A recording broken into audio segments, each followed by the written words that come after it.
अस्सलाम वालेकुम। पस पर्दा हक़ाइक़, सनसनीखेज़ इंकशाफ़ात, प्रोग्राम बेनकाब। मैं हूँ आपके साथ सफ़ान। आज अहम तरीन फ़ैसला आला अदालत सुप्रीम कोर्ट ऑफ पाकिस्तान का आया। इस फैसले को लेकर क्या अब भी कोई इबहम बरकरार है? क्या इंतखाबात 90 रोज़ में, यानी अब जो बचे हैं दिन, उसमें होने जा रहे हैं?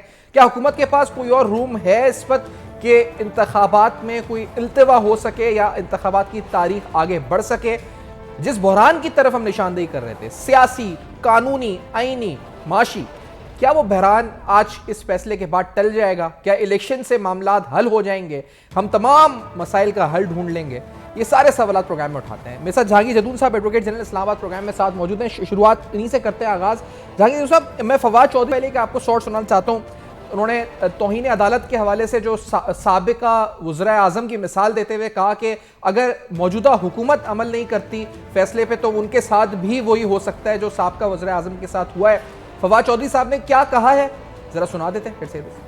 के फैसले को अगर नहीं माना जाता तो सुप्रीम कोर्ट आर्टिकल 187 के तहत गवर्नमेंट को घर भेज देगी। चीफ, आपको मालूम ही है कि 2 प्राइम मिनिस्टर पहले डिस्क्वालीफाई हो चुके हैं, तो तीसरे को डिस्क्वालीफाई होने में क्या प्रॉब्लम है? तो अगर सुप्रीम कोर्ट के अहकामात पे अमल दरामद नहीं होगा, सुप्रीम कोर्ट अपना अमल दरामद कराएगी। और यहाँ पे मैं ये वाज़ेह आपको कर दूं कि जो 5 जजेस हैं, उन्होंने ये कहा है कि जो 90 दिन के इलेक्शंस हैं, उसके प्रिंसिपल को 5 जजेस ने एंडोर्स किया। जहांगीर साहब, आपकी तरफ आना चाहूँगा इस सवाल को लेकर के अब कोई रूम है हुकूमत के पास के इस फैसले पर अमल दरामद ना करे, और अगर नहीं करे तो वाकई में यही इंप्लीकेशन है जो फवाद चौधरी साहब बता रहे हैं? नहीं, फवाद चौधरी साहब तो जो बता रहे हैं वो अपनी जगह बताते रहेंगे, बताते रहते हैं जी। लेकिन असल मसला ये है कि अभी ये जो ऑर्डर आया है सुप्रीम कोर्ट का, इसमें 2-4 चीज़ें जो है ना आने से मज़ीद मैं समझता हूँ कि अब इंटरप्रिटेशन और कॉम्प्लिकेशन का इशू आ गया है इसमें जजमेंट में। अच्छा, उसकी बेसिक वजह यह है कि जो डिसेंटिंग नोट आज जस्टिस मंसूर साहब ने लिखा है और मंदो खेल साहब ने उस पर साइन किया है, तो उसके पैराग्राफ 2 में और उसका जो फुट नोट है उससे जो है ना फिर एक नई बहस छिड़ गई है। और ये मालूम ये होता है कि उन्होंने कहा है जी कि ये जो 23 फरवरी का ऑर्डर था, it will be the part of this order. एक बात ध्यान में रखें, तो अभी तक डिटेल जजमेंट नहीं आई। जो आज भी ऑर्डर आया है वो शॉर्ट ऑर्डर है, और इस तरह एक 23 को ऑर्डर हुआ है, फिर 24 को केस गया, अब 24 का ऑर्डर तो सामने नहीं है, फिर आगे 25 और 26 जो है वो आगे हफ्ता, वो सैटरडे और संडे, फिर 27। तो इस तरह वो जो कहते हैं जी कि it will be the part of that order, it means कि ये 23 फरवरी का ऑर्डर है वो रिकॉर्ड का हिस्सा है। उन्होंने बल्कि लिख दिया नीचे कि जी रिकॉर्ड का हिस्सा। अब रिकॉर्ड के हिस्से में तो उसको सुप्रीम कोर्ट के दूसरे 3 जजों ने ओवर रूल नहीं किया, तो उसको अगर वो आपको जॉइंटली करें या इस तरह करें तो फिर वो प्रॉब्लम ये बनता है कि वो 4 जो जज हैं उस बेंच के अंदर जो थे, 23 को तो बेंच बना हुआ था, 24 को भी बना हुआ था, तो ये जिस दिन ऑर्डर लिखाया, ऑर्डर जो 23 का अपलोड ही नहीं होता वेबसाइट पे, तो उन्होंने मंडे को ही कहा जी आज ही जो है वो ऑर्डर हुआ है। तो इसका मतलब ये है कि मंडे तक तो बेंच बरकरार था और मंडे को ऑर्डर हुआ है, तो वो ऑर्डर इसके साथ ही पढ़ा जाएगा। तो वो अब ये कहते हैं जी कि जिस तरह उन्होंने लिखा हुआ है कि ये पार्ट है उस ऑर्डर का, मतलब ये उनकी बात जो जजमेंट के ऊपर नजर आ रही है और लिखी हुई है कि ये उनके साथ है। अगर ये बात देखें तो फिर वो जो 4 जो जज हैं वो कहते हैं जी ये पिटीशन जो है 184(3) की ना ही सू मोटो और ना ये 2 पिटीशन थी मेंटेनेबल नहीं है, तो उन्होंने जजमेंट का वाला भी अच्छा, ये तो है, लेकिन उसी जजमेंट में जो पहला पैराग्राफ है उसमें इट्स अ 3-2 मेजॉरिटी डिसीजन ये भी लिखा हुआ है, तो फिर ये तो इबाम सा हो गया इस पर, और इसको क्लैरिफाई कौन करेगा? जी, मैं यही कह रहा हूँ ना, अभी देखें ना इसके अंदर इतना मतलब एक जजमेंट होता है कि जजमेंट जब भी आती है, एक ऑर्डर आता है किसी कोर्ट का, तो वो मतलब एक कॉन्फिडेंस ऑफ द पीपल चाहिए, क्योंकि हम किस तरह, आप और हम जो है ये पब्लिक सिक्योरिटी या लोग किस तरह जज करेंगे एक ऑर्डर को, बिकॉज के ये क्रॉस द बोर्ड लोगों को मुतमिन करे कि ये ऑर्डर है। चाहे वो इलेक्शन पे हम नहीं चाहते कि इलेक्शन तो हम कहते हैं 90 दिन में होना चाहिए, और गवर्नमेंट भी कहती है होना चाहिए। अब उसके जो सर्कमस्टांसेस है, क्यों नहीं हो रहे, या क्यों डिले हो रहे हैं, या अभी तक जो कुछ दिन डिले हुए हैं, वो तो इलेक्शन कमीशन का मैंडेट है, कॉन्स्टिट्यूशनल मैंडेट है to organise, to conduct the election fairly and honestly under article 218 and 219 of the constitution. अब हम तो सिर्फ अब इस जजमेंट का कह रहे हैं कि इस जजमेंट ने थोड़ा सा अबहम पैदा कर दिया है। अगर तो वो फुल कोर्ट, मेरे ख्याल में, मेरी ओपिनियन में फुल कोर्ट बन जाती और फुल कोर्ट से ये अगर जजमेंट आ जाती तो फिर मेरे ख्याल में किसी पार्टी का इस पर इतराज न रहता। नहीं, लेकिन लेकिन ये जो इबाम है ना, आप जो कह रहे हैं इबाम अगर हुआ है तो इस इबाम को दूर करने के लिए कानूनी रास्ता क्या है जदून साहब अब हुकूमत के पास? अब कानूनी रास्ता तो ये है कि अगर हाई कोर्ट पेशावर या हाई कोर्ट लाहौर जो है अगर पिटिशनों में हियरिंग कर लेती है तो ये इबाम खत्म है। फिर 4-3 की जजमेंट है, वो अगर जजमेंट दे देती है तो उसके बाद जो है वो सुप्रीम कोर्ट में अपील में आ जाएंगे, सुप्रीम कोर्ट फिर भी फैसला कर सकती है। देखो, जो अख्तियार है या जो इंटरप्रिटेशन का जो फैसला फाइनली करना है वो सुप्रीम कोर्ट नहीं करना है। अभी देखें ना, अगर लाहौर हाई कोर्ट में ICA ला हो जाती है या ICA डिसमिस हो जाती है, या जो पेशावर हाई कोर्ट में पेंडिंग है पिटीशन वो डिसाइड हो जाती है, तो वो किधर आएंगी? सुप्रीम कोर्ट में ही आना है ना, एपेलेट जुरिसडिक्शन में आ जाएंगे। एपेलेट जुरिसडिक्शन में सुप्रीम कोर्ट जो है वो जो फैसला करेगी पता चल जाएगा कि जी इलेक्शन तो देखें होने ही होने, इलेक्शन से इनकार मेरे ख्याल में कोई भी नहीं कर रहा, लेकिन उसमें असल जो इशू है वो इलेक्शन जो है वो अभी इस जजमेंट के अंदर भी उन्होंने लिखा है कि अगर इलेक्शन कमीशन ऑब्विएट के कोई ऐसा लफ्ज यूज हुआ है कि अब कितना करते हैं, कितना इसमें क्वेश्चन मिलता है कि एक 15 दिन का मिलता है, 90 दिन का तो कॉन्सेप्ट मेरे ख्याल में इस जजमेंट के अंदर ही खत्म हो गया कि 90 दिन के अंदर तो इलेक्शन होना जो है नामुमकिन नजर आ रहा है। और उसके अंदर जो ऊपर नीचे दिन होते हैं वो एक लिवरेज इस जजमेंट के अंदर ही है। तो उसमें फिर जो आपका कॉन्स्टिट्यूशन का आर्टिकल 254 है वो उसको रेस्क्यू करता है कि अगर इलेक्शन लेट हो जाते हैं तो वो इनइफेक्टिव नहीं होते। तो इसमें बड़े कानूनी मतलब मसाइल बढ़ गए हैं। अच्छा, अब ये बताएं जनाब कि जैसे मिसाल के तौर पे गवर्नर KP हैं, तो अभी अब उनको ये कहा गया कि वो कंसल्ट करें इलेक्शन कमीशन से, या उन्होंने अगर कॉन्स्टिट्यूशन को वायलेट किया, अगर उन्होंने उस पर अमल दरामद नहीं किया था या डेट अनाउंस नहीं की थी, तो क्या इस पर वो इंतजार करेंगे हाई कोर्ट के फैसले का, या उनको फौरी तौर पर ये जो उनसे कहा गया है कि वो डेट आगे डिसाइड करने के लिए कंसल्टेशन करें ECP से, या वो करेंगे, या उनको रुकना चाहिए, मजीद क्या करना चाहिए? ये देखिए, कंसल्टेशन में तो कोई हर्ज नहीं है, वो गौरव साहब कह रहे हैं पहले भी। अब सेम जो ये जो अभी आज सुप्रीम कोर्ट ने कहा है ना कि कंसल्टेशन करें इलेक्शन कमीशन गवर्नर के साथ, सेम ही आर्डर लाहौर हाई कोर्ट ने पास किया है जजमेंट के अंदर, और जजमेंट जो है वो अपहेल्ड है, अभी वो सस्पेंड नहीं हुई, ना ही वो स्टे हुई है। उसके अंदर ये आर्डर हुआ है कि इलेक्शन कमीशन जो है वो गवर्नर पंजाब के साथ भी कंसल्टेशन करे। वो सुप्रीम कोर्ट ने नहीं माना उनका, उन्होंने कहा जी प्रेसिडेंट जो है वो उसमें ऐलान करेगा। अब उस जजमेंट को बगैर सेटिस्फाइड किए हुए एक उसके ऊपर जजमेंट आ गई है 184(3) की, जो ये मतलब अभी प्रैक्टिस है। यासीन आजाद साहब भी आपको बताएंगे कि 184(3) जब केस पेंडिंग हुआ, ये केस पेंडिंग में था, डिसाइड हो गया और उसकी अपील पेंडिंग है, तो एक ऐसा ऊपर से केस आ गया है जो उसने उसकी अगर इस केस को मतलब एज सच इस ऑर्डर को अगर एक्सेप्ट कर लिया जाए तो फिर वो रिट पिटिशन का जो ऑर्डर है वो बगैर सस्पेंड के खत्म हो गया है। जो ICA पेंडिंग है, जो अब पेशावर हाई कोर्ट के अंदर अपील है, बिल फर्ज अगर देखें पेशावर हाई कोर्ट कल कहती है जी हम ये रिट पिटिशन सुनेंगे, तो फिर क्या होगा? फिर इसका मतलब सुप्रीम कोर्ट का जो ऑर्डर है वो 4-3 वाला ऑर्डर है कि जी आपकी ये पिटिशन जो है 184(3) की वो मेंटेनेबल नहीं है।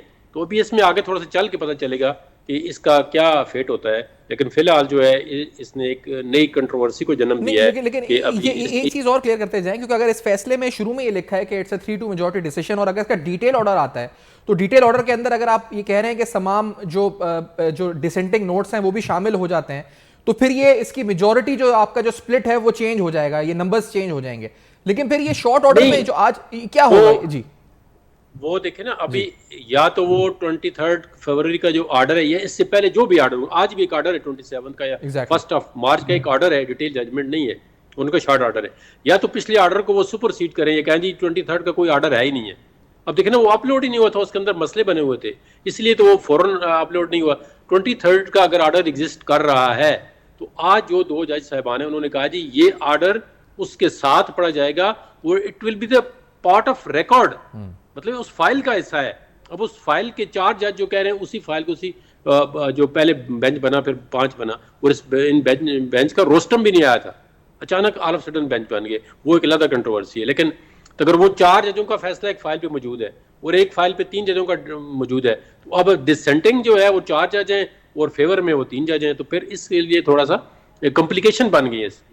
अब ये नहीं कहते, अब इलेक्शन उन्होंने कहा सदर कराए या गवर्नर कराए, वो तो मामला सेटल हो गया। मसला ये है कि हम समझ आप और मैं और हम सब ये चाह रहे थे कि आज के दिन के बाद जो इबाम और बहरान खत्म होगा, आप ये कह रहे हैं कि ये बहरान खत्म नहीं हुआ, ये बहरान जो है मजीद कॉम्प्लिकेटेड हो गया। ये तो और ज्यादा कि अब ये क्या कि ये 3 का था या 2 का था या 7 का था, 4 का था, अब ये फैसला होगा कि क्या होगा, ये और इबाम बन गया इसका, ये आप कह रहे हैं? मेरी नाकस राय में ये जो आप बात कर रहे हैं ये बिल्कुल ठीक है, और मैं इससे एग्री करता हूँ कि बजाय इसके कि देखें ना कॉन्फिडेंस हो लोगों का, अब बेंच बनते हैं तो पहले पता चल जाता है जी कि इस बेंच का क्या फैसला आएगा।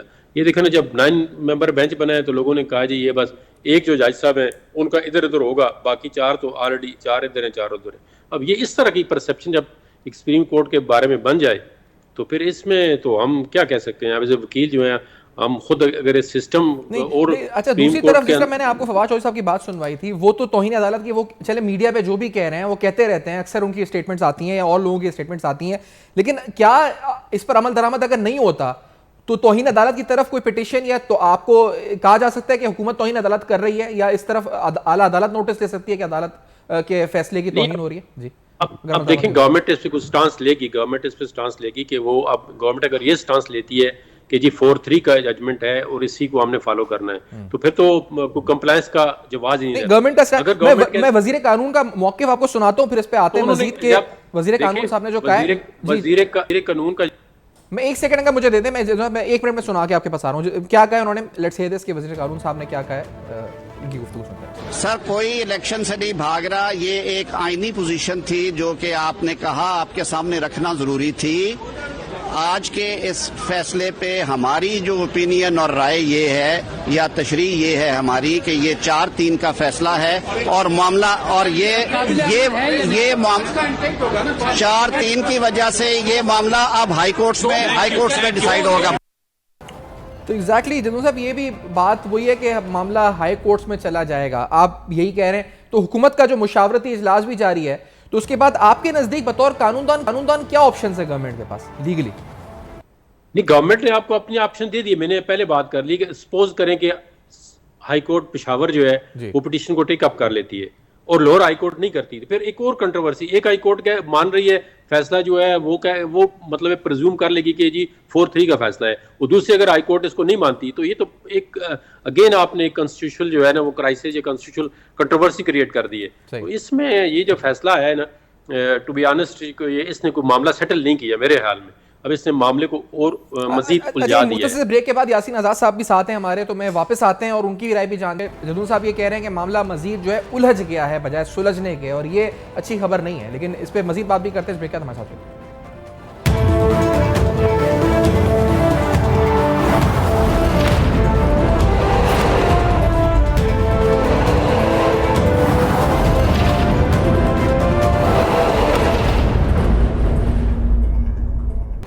वेलकम बैक, आप देख रहे हैं बेनकाब, और आज बेनकाब में तफसीलन अहम तरीन सवालात सुप्रीम कोर्ट ऑफ पाकिस्तान के आज के फैसले से। जहांगीर जदून साहब फरमा रहे हैं कि मजीद इबाम हो चुका है, बुहरान हल नहीं हुआ। यासीन आज़ाद साहब की राय जानते हैं, मुमताज़ कानूनदान, माहिर कानून, सुप्रीम कोर्ट बार के साबिक सदर। यासीन आज़ाद साहब, आज के फैसले से क्या बुहरान या आईनी कानूनी बहस ये कम हुई है या इबाम बढ़ गया है? आप किस नज़र से देखते हैं आज के फैसले को यासीन साहब? नहीं, फैसले में तो बहुत सारी मामलात को जो है ना आगे बढ़ाया गया है। अच्छा, और सूरत हाल मुझे बेहतर नहीं लगती, चूँकि आपको याद होगा कि पहले 9 रुकनी बेंच बनी जिसमें से 2 निकल गए, और 2 जज साहिबान ने 23 तारीख को एक आर्डर पास किया, और उस आर्डर में उन्होंने कहा कि ये जो सो मोटो एक्शन है ये मेंटेनेबल पिटीशन नहीं है। उसके बाद जो जजमेंट आया आज, उस जजमेंट में तो ये तय कर दिया गया, 2 जज साहिबान ने फिर डिसेंटिंग नोट दिया, और उस नोट के अंदर उन 2 जज साहिबान के आर्डर को भी रिप्रोड्यूस किया, और उन्होंने कहा कि उन्होंने कहा था मेंटेनेबल नहीं, हमारे नज़दीक भी मेंटेनेबल नहीं है। इसकी जो तशरीह अब फेडरल गवर्नमेंट ने आज दिन को की, उन्होंने कहा जी 4 और 3 का, 4 का हमारे हक में है, 3 का हमारे खिलाफ है। बहरहाल ये तो वक्त आएगा, लेकिन मेरे नज़दीक जो मैं कहना चाहता हूँ वो ये है कि चूँकि 5 जजों का जजमेंट है, 3 जजों का मेजॉरिटी जजमेंट है, लेकिन मैं एक बात कहता हूँ कि जब ये मामला ऑलरेडी लोअर हाई कोर्ट में था तो मेरे नज़दीक सो मोटो लेने की ज़रूरत नहीं थी, चूँकि सिंगल जज ने बाकायदा इलेक्शन कमीशन ऑफ पाकिस्तान को ये कह दिया था कि गवर्नर पंजाब से मशावरत करके आप इलेक्शन कराएँ। उसके बाद इंट्रा कोर्ट अपील भी थी, और ये जज साहिबान का भी एतराज़ था कि जब मामला लोअर हाई कोर्ट में पेंडिंग है तो हमें सो मोटे एक्शन नहीं लेना चाहिए। अब जिस तरह की बेंच कंस्टिट्यूट की गई, जिस तरह पहले आपने 9 रुकनी बेंच बनाई और बाद में खुद ही 5 पे ले आए, बेंच को रिकॉन्स्टिट्यूट नहीं किया, तो लोगों ने ये कहना शुरू कर दिया था कि ये जजमेंट 3 और 2 का है, और वही रिज़ल्ट सामने आया है। क्या ये बेहतर नहीं होता कि इतना इम्पॉर्टेंट इशू को अगर फुल कोर्ट सुप्रीम कोर्ट का सुन लेता, तो आज जो सुप्रीम कोर्ट पे डिफरेंट टाइप की बहस शुरू हो गई है, शायद इसकी ज़रूरत ना रहती अगर फुल कोर्ट इसको डिसाइड करता। वैसे भी इस वक्त सुप्रीम कोर्ट में 2 जजेस की जगह खाली है, 15 जज हैं, 2 जज मज़ीद निकल गए थे, बाकी बचते थे 13 के 13 जजेस को बैठा लेते तो शायद ये लंबी चौड़ी बहस का जो है मामला है ये नहीं होता। अब सूरत हाल ये है कि इलेक्शन कमीशन ऑफ पाकिस्तान को डायरेक्शन दी गई है कि आपने मशावरत करनी है पंजाब के हवाले से प्रेसिडेंट के साथ, और KPK में आपने गवर्नर से मशावरत करनी है। मेरा पॉइंट ऑफ व्यू ये है कि जब कोई सूबाई असम्बली डिज़ाल्व हो जाए तो सिर्फ गवर्नर से मशावरत हो सकती है, प्रेसिडेंट से नहीं हो सकती, चूँकि मरकज़ी गवर्नमेंट अपनी जगह पे मौजूद है, फेडरल गवर्नमेंट अपनी जगह पे मौजूद है। और आइन के आर्टिकल 48 के तहत जो सूरत हाल यह है कि प्रेसिडेंट ऑफ पाकिस्तान कोई भी काम डायरेक्टली नहीं कर सकता जब तक प्राइम मिनिस्टर उसको एडवाइस ना दे।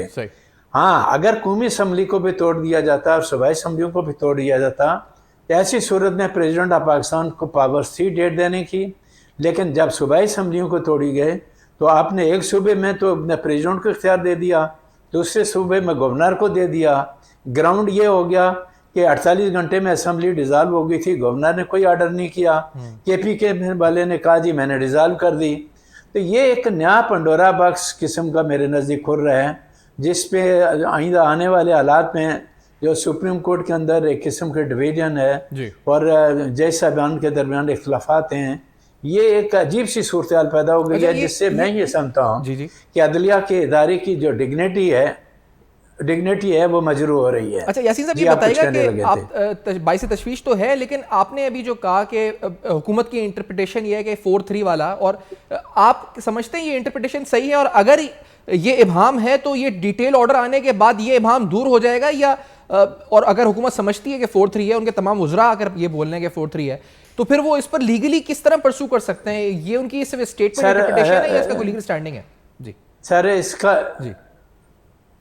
इसका लास्ट पैरा जो है ना सर, जो डिसेंटिंग नोट का, अगर आपके सामने आप उसको पढ़ लें, और उसके अंदर उन्होंने 23 के आर्डर को इंडोर्स किया कम्प्लीटली। आप क्या वजह है, क्यों किया गया? मेरे नज़दीक जो है ना ये एक नई लीगल कॉम्प्लिकेशन सामने आ रही है, और अब इसकी इंटरप्रिटेशन कौन करेगा? कि वो 2 जजों का जजमेंट, उन्होंने तो ये वाज़ह तौर पर कहा कि सो मोटो एक्शन जो लिया ये मजीद कर रहे हैं। तो अब सवाल ये पैदा होता है कि जब आप बेंच इस तरह का, आपको पता है कि आइन के आर्टिकल 63 के बाद जो पिटीशन आपने बेंच बनाई थी, हमने जाके मिन्नतें की कि भाई फुल कोर्ट बना दें, और उसकी इंटरप्रिटेशन जो आपने आई कि जो लोग फ्लोर क्रॉसिंग करके जिन्होंने वोट कास्ट किया उनका वोट काउंट ही नहीं होगा। 63 में मुझे बता दें कहाँ लिखा हुआ है कि वोट काउंट नहीं होगा? वो एक्शन होने के बाद को डे नोटिफाई तो किया जा सकता है, लेकिन मेरे नज़दीक वो जजमेंट भी जो है वो मुनासिब नहीं है मेरे नज़दीक, चूँकि सुप्रीम कोर्ट का जजमेंट है, लेकिन उसकी पिटीशन मेरे ख्याल में रिव्यू पेंडिंग है, बहुत सारी चीज़ें पेंडिंग हैं सुप्रीम कोर्ट में। मैं सिंपल एक बात कहता हूँ कि हमारे इदारे, मसलन मेरा कहना यह है कि ये मामला पार्लियामेंट में जाना चाहिए था, पार्लियामेंट को तय करना चाहिए था। अगर पार्लियामेंट तय नहीं कर सकती, मेरा नज़दीक मैं ये कहता हूँ कि पार्लियामेंट का इदारा जो सबसे ज़्यादा मजबूत इदारा होना चाहिए, वो सबसे ज़्यादा कमज़ोर इदारा बन के सामने आ गया। इसी तरह सुप्रीम कोर्ट की इस वक्त जो मौजूदा सूरत हाल है, जिस तरह सुप्रीम कोर्ट डिवाइड है, वो मेरे लिए तशवीशनाक है कि इससे क्या हम अपने इदारों को मजबूत कर रहे हैं या कमज़ोर कर रहे हैं। बीइंग लीगल मैन, मैं इसलिए कहता हूँ कि मेरा उस इदारे से ताल्लुक़ है, और अगर हम अपने इदारों को खुद ही नुकसान दें और इदारों को मजबूत करने के बजाय कमज़ोर करना शुरू कर दें, तो फिर हमारे लिए बहुत सारे मसले आते हैं। जिस तरह अतरमुल्लाह साहब ने एक एतराज़ लिया, और मेरा भी शुरू से मैंने 1-2 जगह ये बात कही थी कि पंजाब असेंबली में आपने सबसे पहले चीफ मिनिस्टर ने एतमाद का वोट लिया। इमरान खान साहब ने पिंडी के जलसे में क्या दिया कि हम दोनों असेंबलियां तोड़ेंगे। आपने एतमाद का वोट लेने के बाद असेंबली को तोड़ दिया। पाकिस्तान के 22 करोड़ अवाम ने आपको 5 साल के लिए इलेक्ट करके पार्लियामेंट के अंदर भेजा था। आप जो क्राइसिस आपने क्रिएट किया है उसमें मैं समझता हूं कि पार्लियामेंट भी इन्वॉल्व है और पॉलिटिकल पार्टी जो इस तरह के क्राइसिस क्रिएट कर रही हैं उनकी भी जिम्मेदारी है।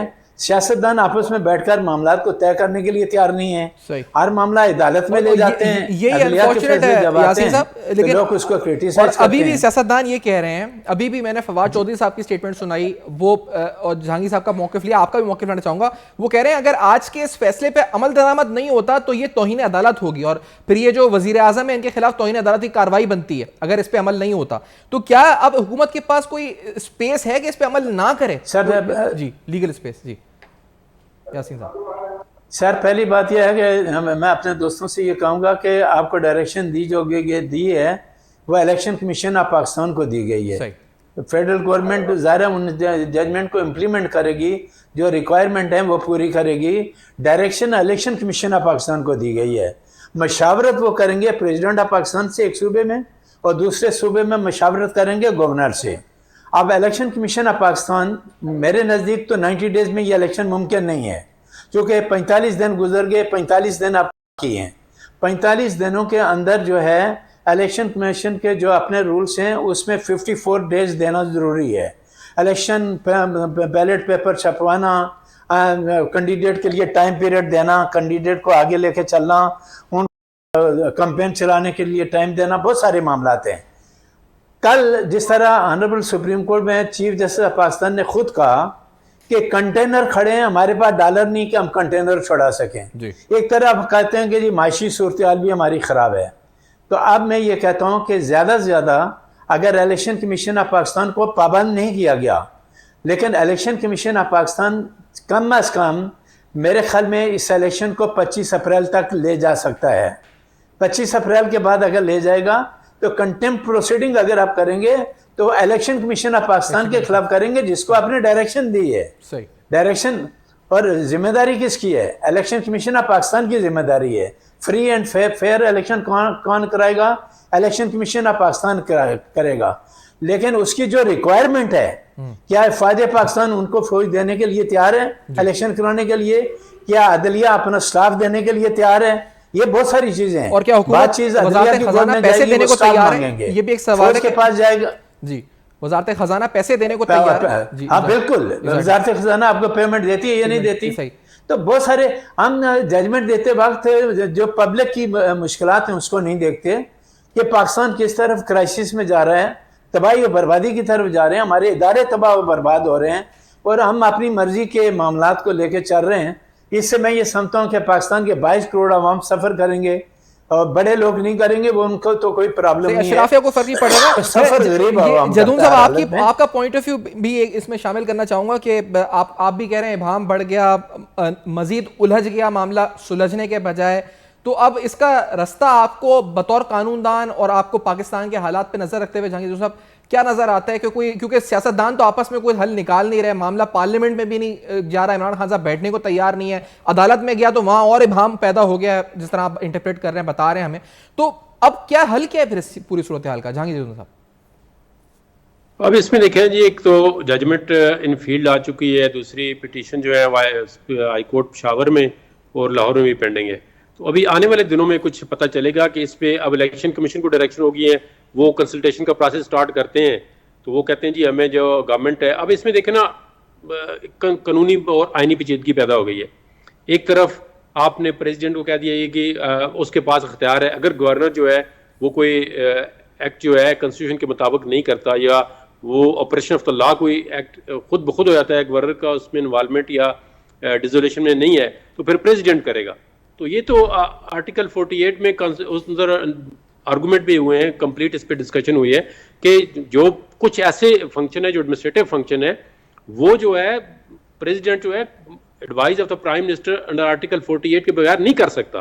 तो इसका तो मतलब है अगर आप स्टैट्यूट के तहत देखें तो फिर तो प्रेसिडेंट को आप सारा अख्तियार दे रहे हैं, कल कोई दूसरा गवर्नर के जी मैं नहीं करता तो फिर सारे मुल्क में जो है without the advice of the जो प्राइम मिनिस्टर जो है वो प्रेसिडेंट जो है वो कंसल्टेशन ऑफ प्रेसिडेंट के पास अदरवाइज जो है वो क्या अख्तियार है, कौन सा उसको कोई फाइनेंस अरेंज कर सकता है president without the help of government, या कोई अपने मिनिस्ट्री ऑफ डिफेंस को कह सकता है जी कि आप इनको आर्मी दें, या जुडिशरी को कह सकता है जी आप इनको रिटर्निंग अफसर दें।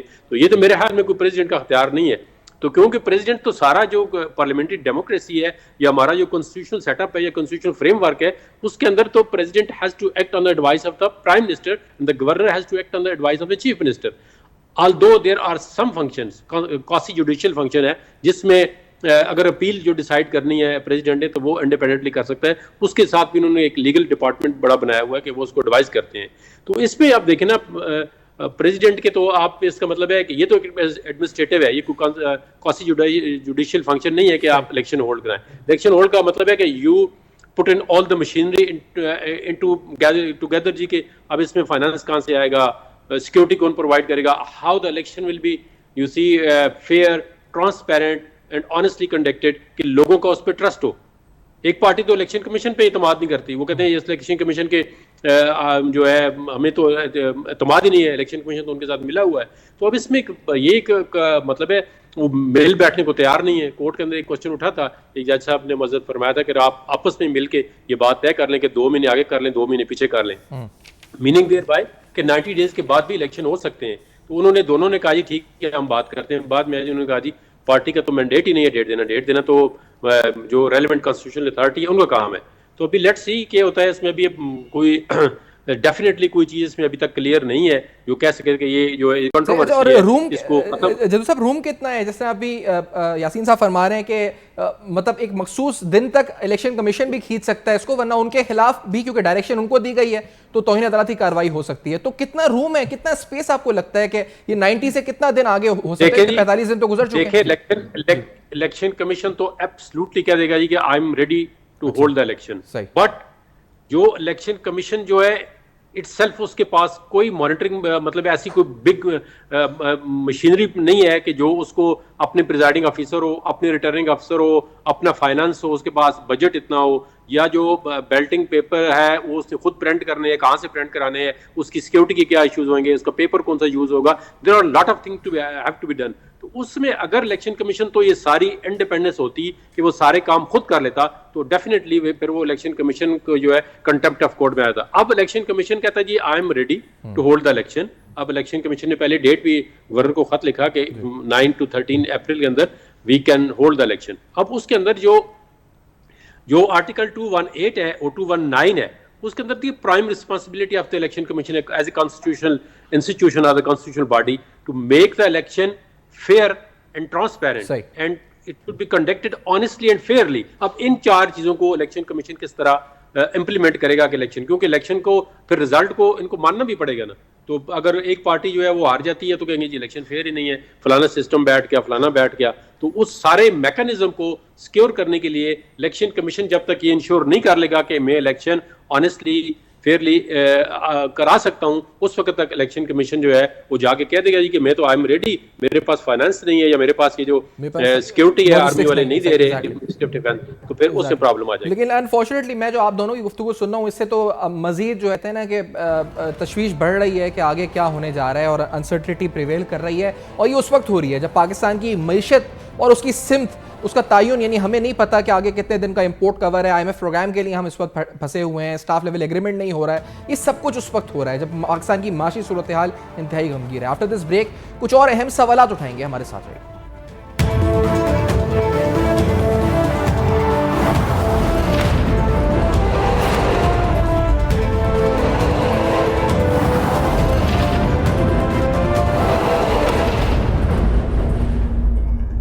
Welcome back. आप देख रहे हैं बेनकाब और आज बेनकाब में तफसीरन अहम तरीन सवालात उठा रहे हैं। सुप्रीम कोर्ट ऑफ पाकिस्तान के फैसले के बाद जो बदलती हुई सूरत हाल है, हुकूमत का मौक़िफ़, इंटरप्रिटेशन इस फैसले की किस तरह हो रही है, और सब में अहम सवाल कि पाकिस्तान को दरपेश चैलेंजेस और ख़ास तौर पे माशी चैलेंजेस, सिक्योरिटी चैलेंजेस, इस दौरान इस फैसले से क्या ये बहरान हल हो गया है वो बहरान जिसकी वजह से हम काफ़ी माह से सफ़र कर रहे हैं और हम मुसलसल देख रहे हैं कि पाकिस्तान की मईशत गिरती चली जा रही है। क्या फाइनली उसका एक डेडलॉक का सोल्यूशन निकलेगा? लेकिन अनफॉर्चुनेटली जो हम जिन कानूनदान से बात कर रहे हैं, सीनियर उनकी राय ले रहे हैं, उससे तो लग रहा है कि मामलात और गमगीर होते जा रहे हैं। अब सवाल ये भी है कि हुक्मरान जमात मुसलसल ये भी तनकीद कर रही है कि इमरान खान साहब और उनका रवैया मौजूद अदलिया के साथ वो दुरुस्त नहीं है।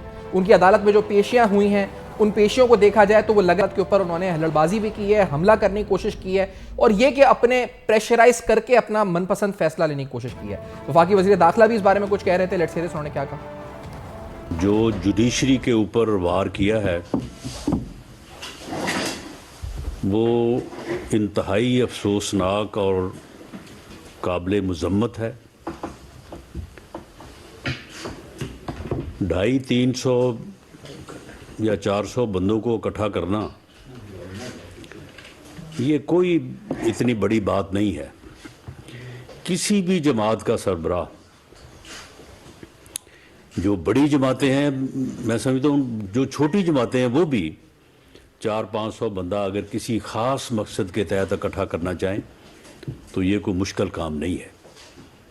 इमरान खान नियाज़ी ने कल एक मकसद के तहत, एक नीयत मुजरमाना के तहत, एक साजिश के तहत, उसे मालूम था कि मैं कहाँ जा रहा हूँ और मैं किस तरह से जो है वो लोगों को, उन्होंने सोशल मीडिया पे ऊपर कैंपेन की और फिर बाकायदा लोगों को जो है वो बड़ी मुश्किल से जो है वो बुलाया, इकट्ठा किया और उनको समझाया और उसे ये मालूम था कि मैं अदालत के सामने पेश होने के लिए जा रहा हूँ। अदालतें जो हैं वो मुझे बुला रही हैं और मैं जो है एक फ्रॉड करके जाली प्लस्तर लगा के जो है वो बैठा हूँ पिछले 3-4 माह से। नाज़रीन, ये सूरत हाल है। वफाकी हुकूमत ये इल्ज़ाम भी लगा रही है और साथ साथ इमरान खान साहब की अदालत में पेशी का जो हमने रवैया देखा है, जिस तरीके से बाकायदा ट्रेंड्स बना के लोगों को कहा गया कि आप आएँ अदालत में। जब इमरान खान साहब जा रहे थे लाहौर हाई कोर्ट पहुँचे, इस तरह के ट्रेंड्स बनाए गए तो उससे लगा यही कि मुनज़्ज़म तरीके से लोगों को वहाँ जमा किया गया। इसका मकसद क्या अदालत के ऊपर प्रेशर डालना था, क्या मर्जी का फैसला लेना था, ये सवाल भी उठाते हैं। लेकिन साथ साथ मुल्क इस पर जिस आइनी बहरान में है, इस पर भी गुफ्तगू हम कर रहे हैं, उसका हल क्या हो सकता है। यासीन साहब, आप राना सलवार साहब की आपने गुफ्तगू सुनी, क्या ये को लगता है हकीकी मायनों में अदालत पर प्रेशराइज करने की टैक्टिक होती है जब ये कारकुनान जमा होते हैं और अंदर कारकुनान के साथ अहाता अदालत में घुसा जाता है? तहरीक इंसाफ तो ये कहती है कि ये दीगर जमातों की भी रविश है। क्या ये दुरुस्त है या फिर ये मुनफरिद और अनोखा है जो इमरान खान साहब कर रहे हैं? देखें, आपके सामने मियां नवाज शरीफ के खिलाफ भी केस चले जी, और नैब कोर्ट में जब चलते थे तो मैंने कोई जमघटा नैब कोर्ट में जाते हुए नहीं देखा। वो भी कॉल दे सकते थे, लोग आ सकते थे।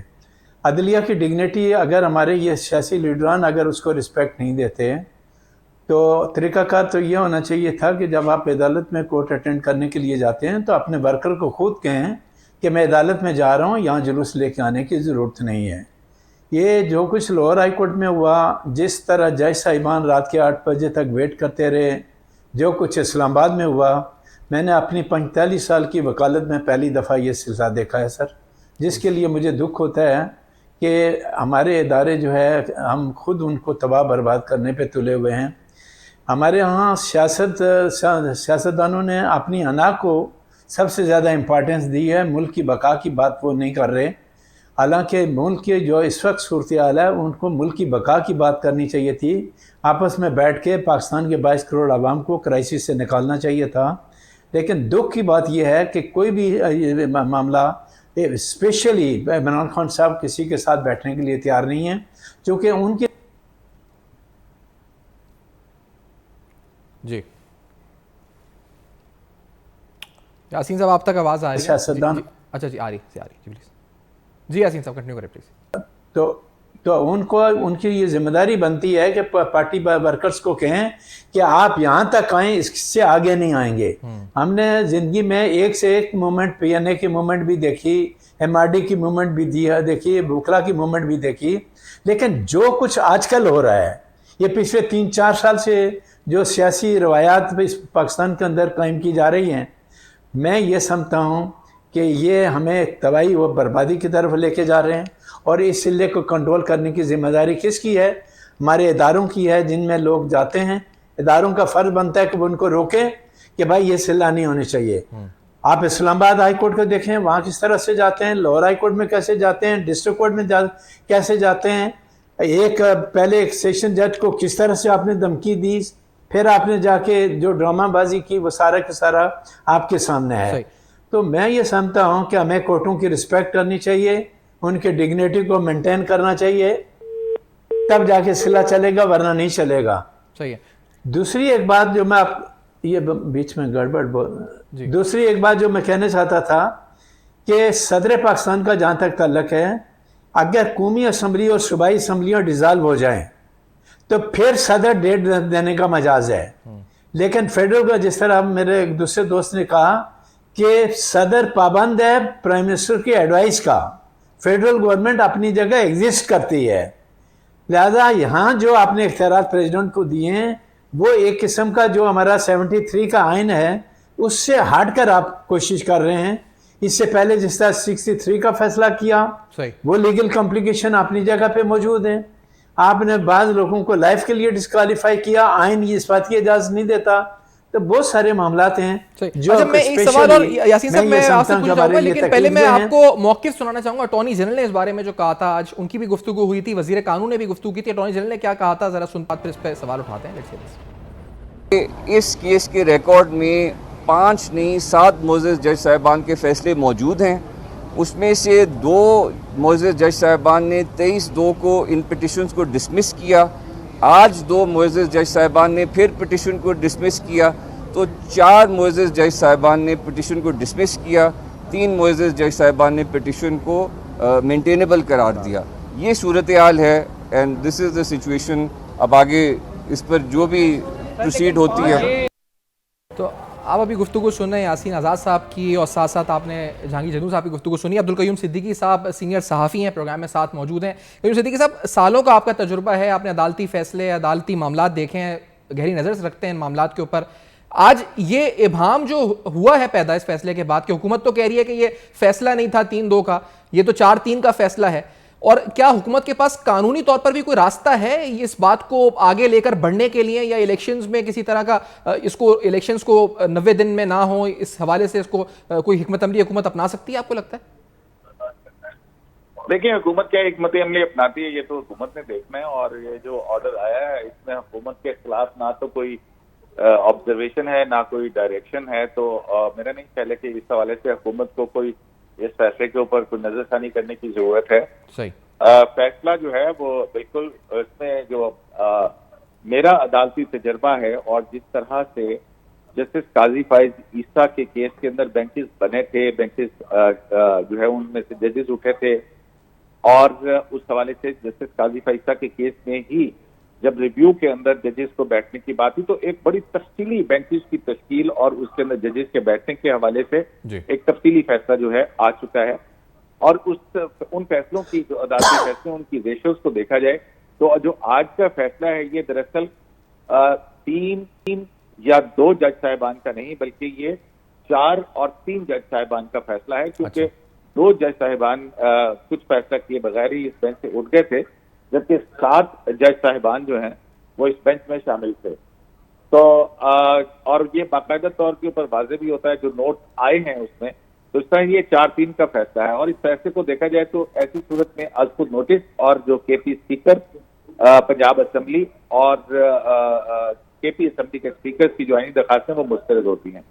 लेकिन जाहिर है कि हुकूमत अपनी तौर के ऊपर इसकी तशरीह कर रही है और जो अपोजिशन है वो इसकी अपने तौर पर तशरीह कर रही है। और खुशी की बात यह है कि दोनों खुश हैं। तो लेकिन लेकिन इसमें जो है वो एक काफी मामलात और कानूनी सवालात जो है वो बहुत ज्यादा उठते हैं और उनकी इंटरप्रिटेशन की जरूरत है।